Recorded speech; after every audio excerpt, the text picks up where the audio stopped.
సంక్రాంతికి కోళ్ల పందాలంటే అదేదో చాలా తేలికైన పని అనుకుంటే పప్పులో కాలేసినట్లే. దానికి కూడా ముహూర్తాలు, కోళ్లలో రకాలు, వాటికి మిలిటరీ రేంజ్లో శిక్షణ వంటి వివిధ పద్ధతులను అంచనా వేసుకుని బరిలోకి దిగాల్సి ఉంటుంది.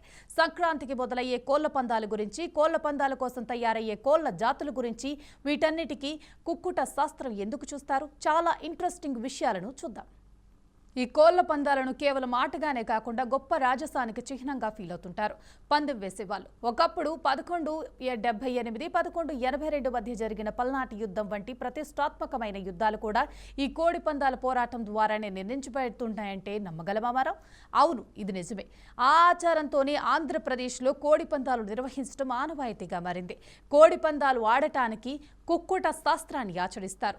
అసలు ఈ కుక్కుట శాస్త్రం అంటే ఏంటి, ఎందుకు వాడతారు, దీని వలన ఎలాంటి లాభాలుంటాయి వంటి వాటిని ఇప్పుడు తెలుసుకుందాం. కుక్కుట శాస్త్రంలో కుక్కుటం అంటే సంస్కృత భాషలో కోడిపుంజు అని అర్థం. కుక్కుట శాస్త్రం అంటే కోడిపుంజుల గురించి రాయబడిన పంచాంగం అని అర్థం. ఇక ఈ శాస్త్రాన్ని ఎక్కువగా ఉభయ గోదావరి జిల్లాల్లో కోడి పందాలు వేసేటప్పుడు చదువుతారు. అయితే ఈ శాస్త్రంలో ఏముందంటే కోడిపుంజులకు సంబంధించిన సంరక్షణ, వాటి వర్గీకరణ, ఏ సమయాల్లో పందాలు వేయాలి, కోడిపుంజు జన్మ నక్షత్రం, కోడిపుంజు జాతకం మొదలగు వివరాలు అన్నీ కూడా ఈ శాస్త్రంలో ఉంటాయి.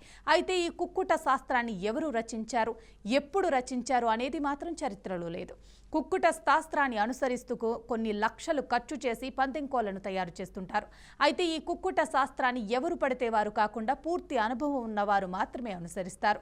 పందెం వేసే రోజున నక్షత్రాన్ని బట్టి తారాబలం చూసి కోడి రంగు, జాతిని ఎంపిక చేస్తారు. ఆ రోజు ప్రకారం ఆ రంగు పుంజును మాత్రమే పందెంలోకి దించుతారని శిక్షకులు చెబుతున్నారు. కోడి పందాలు ఆడేటప్పుడు ఉండే రూల్స్ కూడా ఎంతో సిస్టమాటిక్గా ఉంటాయంటున్నారు.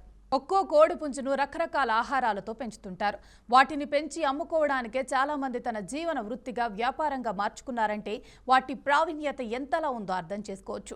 అయితే పూర్తి స్థాయిలో కోడి పుంజులు పందాలకు సిద్ధమైన తరువాత ఒక్కో పుంజుకు లక్షల్లో ధర పలుకుతుందని శిక్షకులు చెబుతున్నారు. సంక్రాంతి పండుగ నెల రోజుల ముందు నుంచే పుంజులకు చాలా గిరాకీ ఉంటుందని చెబుతున్నారు.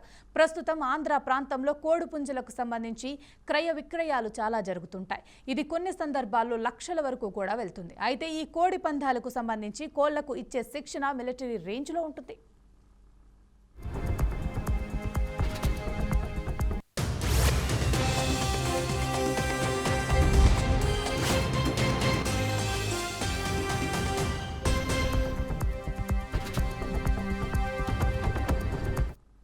పందెం కోళ్లకు మిలిటరీ స్థాయిలో ట్రైనింగ్ ఇవ్వటం అంటే కొంత ఆశ్చర్యంగా అనిపించినా తమ పందెం కోడి గెలవాలని పందెం రాయిలు ఎంతటి శిక్షణనైనా ఇవ్వటానికి వెనకాడరు.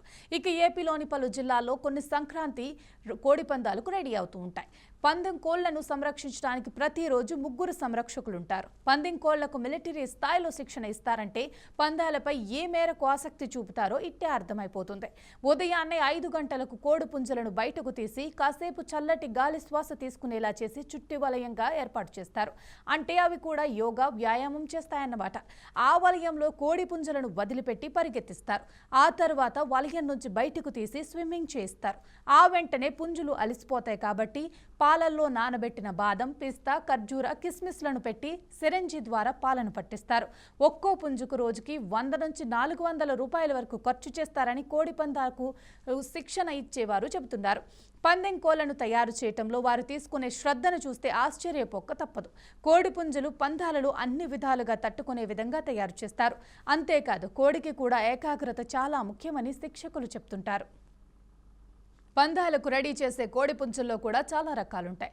వాటిలో గౌడ నెమలి, తెల్ల నెమలి, కోడి నెమలి, కాకిడేగ, కక్కెర, నల్ల కక్కెర, రసంగి, రాజు కొక్కురాయి, అభ్రాస్, ఎర్రడేగ వంటి జాతులు ఉంటాయి. వీటిలో తెల్ల నెమలి, గౌడ నెమలి, రసంగి, అభ్రాస్ పుంజులు ఎంతటి పందాన్నైనా నెగ్గే శక్తి ఉంటుందట. ఒక్కో పుంజు ఖర్చు 80,000 నుంచి ₹1,00,000 వరకు ఉంటుంది. పందాలలో పాల్గొనే పుంజులకు బలమైన ఆహారం ఇవ్వటంతో పాటు కొన్ని నెలల నుంచి ప్రత్యేక శిక్షణ ఇచ్చి ఎలాగైనా తట్టుకునే విధంగా తయారు చేస్తారు. నక్షత్ర ప్రభావం కేవలం మానవుల మీదనే కాకుండా పక్షులు, జంతువుల మీద కూడా ఉంటుంది. ముఖ్యంగా కోడి పుంజుల్లో రక్త ప్రసరణపై గ్రహ ప్రభావం ఉంటుందని చాలా మంది నమ్ముతారు.